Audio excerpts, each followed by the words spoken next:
On va élargir un petit peu maintenant la réflexion avec un homme qui était dans le jury, un Égyptien, un cinéaste égyptien de très grand talent, Youssef Chahine. Vous connaissez peut-être ses films, Alexandrie pourquoi, Le Moineau.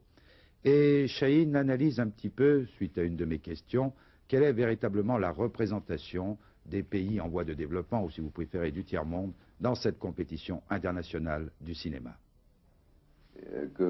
Premièrement, nous, ça ne nous intéresse plus de venir à Cannes parce qu'ils ne nous prennent pas en tant que partenaires à part complète, et même on voit mal nos films. Et ils nous prennent plutôt pour le folklore parce que pour nous, c'est un festival assez régional, malheureusement, je dois dire ça, où il y a l'Amérique, il y a l'Angleterre, il y a quelques pays d'Europe, où il y a surtout l'Italie et la France.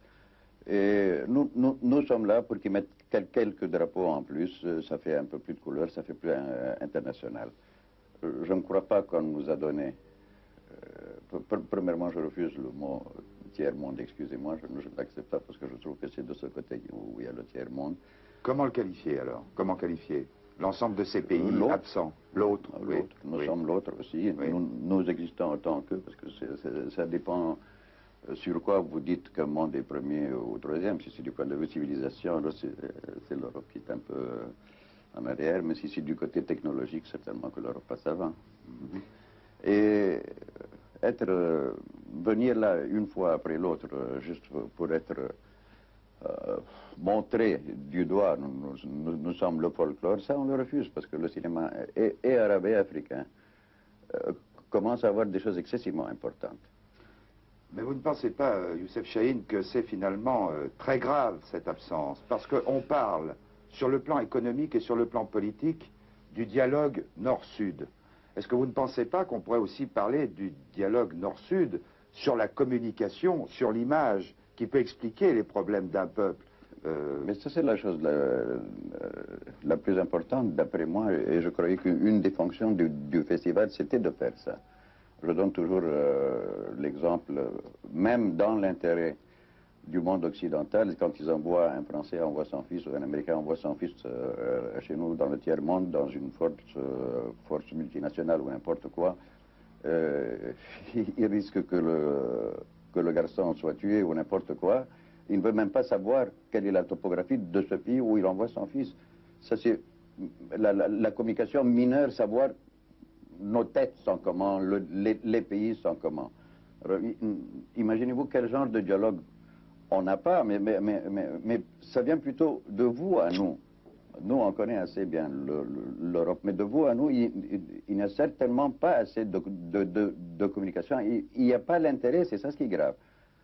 Ils croient, et d'ailleurs ça se reflète un tout petit peu ici dans ce festival, ils croient nous faire plaisir, ils croient, c'est encore, ils sont ou paternalistes ou ils veulent nous faire plaisir. Et pourtant, quand un film à nous vient ici, est-ce que le contexte même dans lequel le film sera jugé est-il à 100%?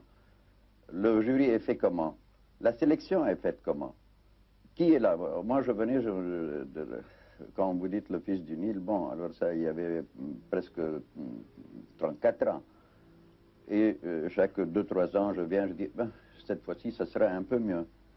Ah, mais je me rappelle un film à moi qui s'appelle La Terre, qui était un film très très bien reçu par toute la presse. Je ne crois pas qu'il a eu son droit ici.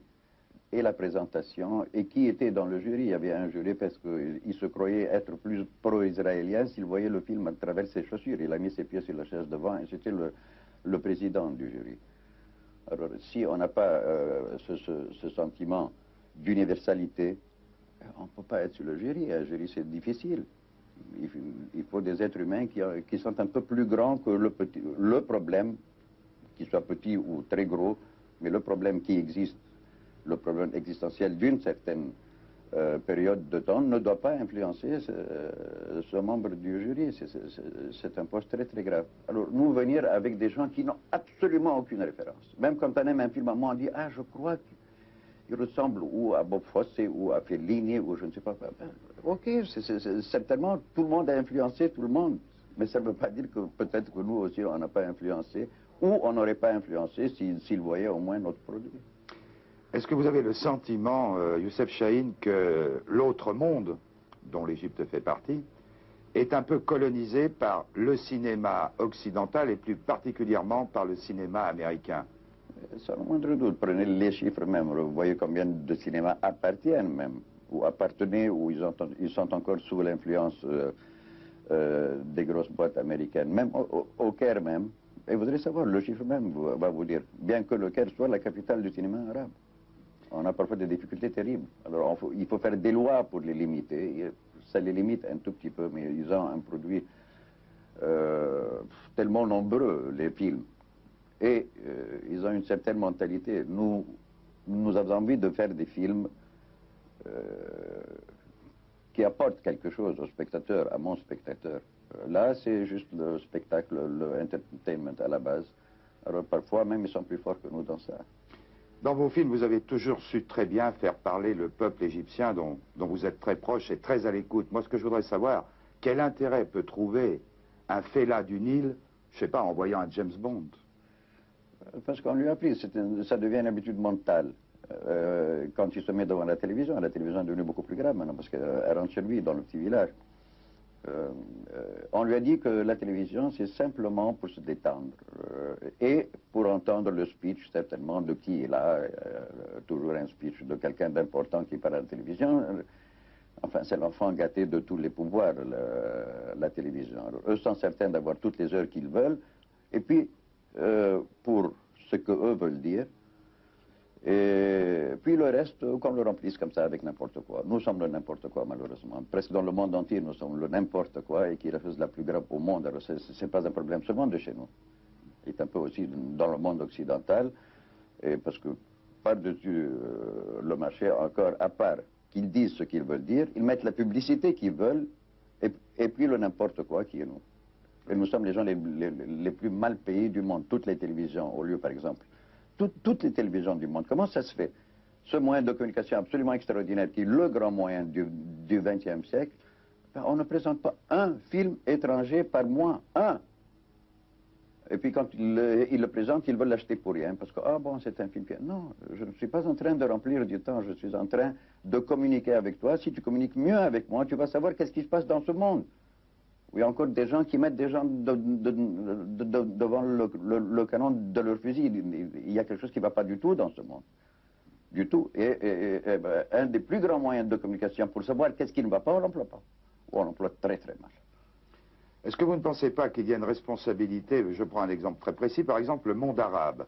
Le monde arabe est un géant économique avec le pétrole, et finalement c'est un nain politique parce que il n'a jamais su, comment dirais-je, véhiculer sa pensée, sa culture. L'islam est une grande culture. Est-ce que vous ne pensez pas que si des crédits importants avaient été donnés au cinéma dans ces pays arabes, on aurait pu peut-être modifier l'image que l'Occident a des pays arabes? C'est que maintenant l'Occident a tous ses acolytes dans les pays arabes. Qui dirige? Ce serait un peu juste, injuste de dire les pays arabes. Les pays arabes sont dirigés par qui? Ces pouvoirs appartiennent à qui? Est-ce que c'est vraiment des pouvoirs démocratiques qui sont en train de penser au peuple arabe et comment le peuple arabe doit reprendre sa place? Et je dis reprendre parce que Dieu sait ce que le peuple arabe a apporté comme civilisation. Alors, l'Occident a trouvé des acolytes là-bas, un peu partout dans le monde arabe. Alors là où c'est vraiment très très important, on les conseille mal. Ou bien même on fait pression pour qu'on ne se voit pas. Il y a des années et des années qu'il y a de bons films arabes, par exemple. Prenons notre situation. Il y a de très bons films arabes. Quel mal ils ont à faire une petite sortie à Paris, et grâce à Dieu qu'il y a eu Paris, parce que Paris, c'est la capitale du monde du cinéma. Sans le moindre doute, ce n'est pas New York, ce n'est pas Londres. Les anglo-saxons s'en foutent du tiers-monde. Mais totalement, alors. Avec un mépris absolument extraordinaire. Et c'est pour ça que quand je viens ici, par exemple, je dis, bon, la France doit ressembler un tout petit peu à ce qui se passe à Paris. Puis je vois que le festival est plutôt très, très influencé, je ne dirais pas un autre mot, par et la présence américaine et ce poids de cette machine qui est énorme. Comment voulez-vous que je combatte? Moi, je viens avec une petite affiche ou n'importe quoi, et tout le contexte n'est pas fait pour découvrir. Ça, c'est la faute qu'il y a à Cannes. Moi, je crois que Cannes devrait être à la découverte de tout ce qu'il y a dans le monde entier comme talent ou comme vision différente. Et vraiment, ils ne nous donnent pas beaucoup l'occasion. De tout ce qu'il y a dans le monde entier comme talent ou comme vision différente. Et vraiment, ils ne nous donnent pas beaucoup l'occasion. Où il y a l'Amérique, il y a l'Angleterre, il y a quelques pays d'Europe, où il y a surtout l'Italie et la France. Et nous sommes là pour qu'ils mettent quelques drapeaux en plus. Ça fait un peu plus de couleur, ça fait plus international.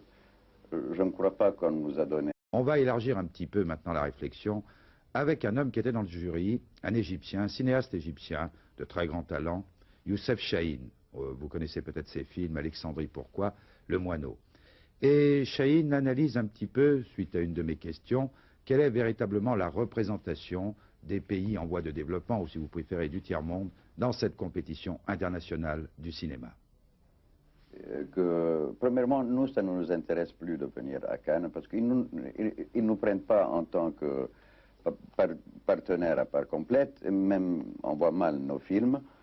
Et ils nous prennent plutôt pour le folklore, parce que pour nous c'est un festival assez régional, malheureusement je dois dire ça. Mais, premièrement, je refuse le mot tiers-monde, excusez-moi, je ne l'accepte pas parce que je trouve que c'est de ce côté où il y a le tiers-monde.